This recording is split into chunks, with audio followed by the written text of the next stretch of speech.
Erica. I'm going to present here a series of images that we titled Tortuous Trafficking, and these are images of the blood-brain barrier.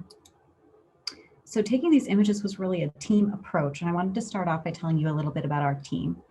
My name is Joelle Strela, and I'm a pediatric neuro-oncologist, so that means I take care of children with tumors of the brain and spinal cord.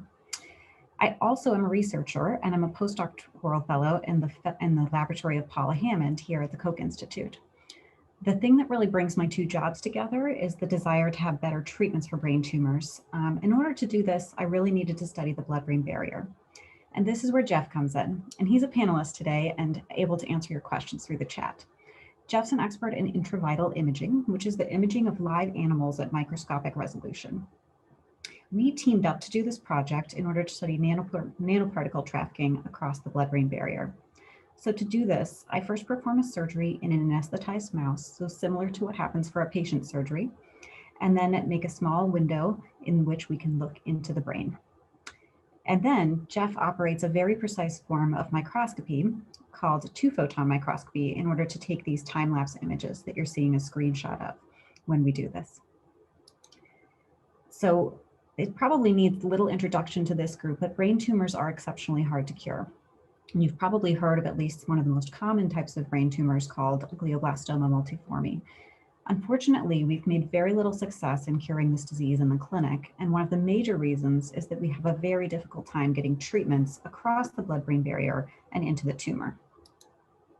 So what is the blood-brain barrier? I've gotten this question a lot, and I think when people first hear about this term, blood-brain barrier, they think of a membrane or a wrapping that might go around the entire brain and keep things from getting in. But it's actually a lot more complicated than that. So within our brain, we have many blood vessels that flow within.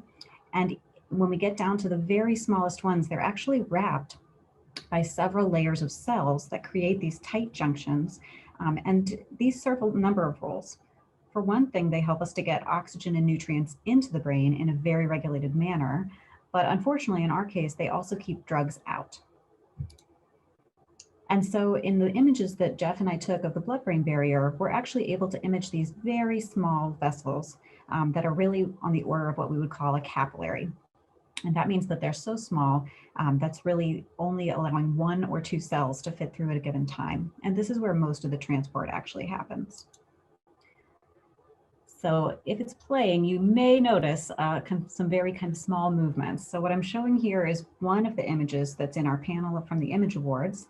And now we're looking at about a 10-minute long imaging session condensed into a little video here. And what you're looking at on the left in red is a vascular dye that we inject through the veins, similar to how we might give a patient an injection, but it cannot leave the blood vessels. And in green over here on the right, you're actually seeing nanoparticles. And in this case, they're filling the blood vessels, and some of them are getting out past the blood vessels into the brain tissue. And these little dark dots you're seeing are actually shadows of red blood cells. And so in some of these very small vessels, you can see that only 1 red blood cell at a time fits.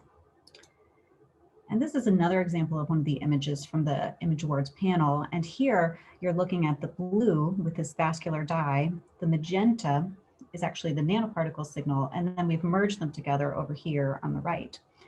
And in this case, you can see that the nanoparticles are, in this case, a little bit less in the blood vessels, and they kind of appear as a speckled pattern throughout this dark area. Now, it's important to note that you're not actually seeing individual nanoparticles here because those are too small to really see, even at this level of magnification. But what instead we're seeing is cells that have taken up the nanoparticles and kind of make this clumpy speckled appearance. So why are we doing this, and what is the point of taking these images?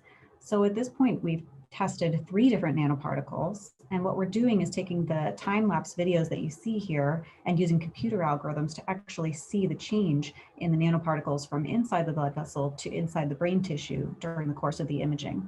And this lets us design nanoparticles that are more effectively able to get into the brain and ultimately into brain tumors.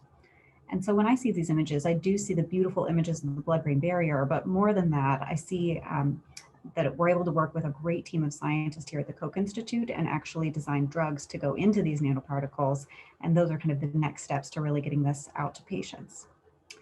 So with that, I'd really like to thank you all for your attention. I'd really like to thank Jeff We've done a lot of work on these images together and spent a lot of time doing the imaging. Could not have been possible without the Swanson Biotechnology Center here at the Koch Institute. Thank my mentor, Paula Hammond, for all of her support. Our technician, Hannah Stafford, who was my surgical assistant throughout all of this, and of course, all the funding sources.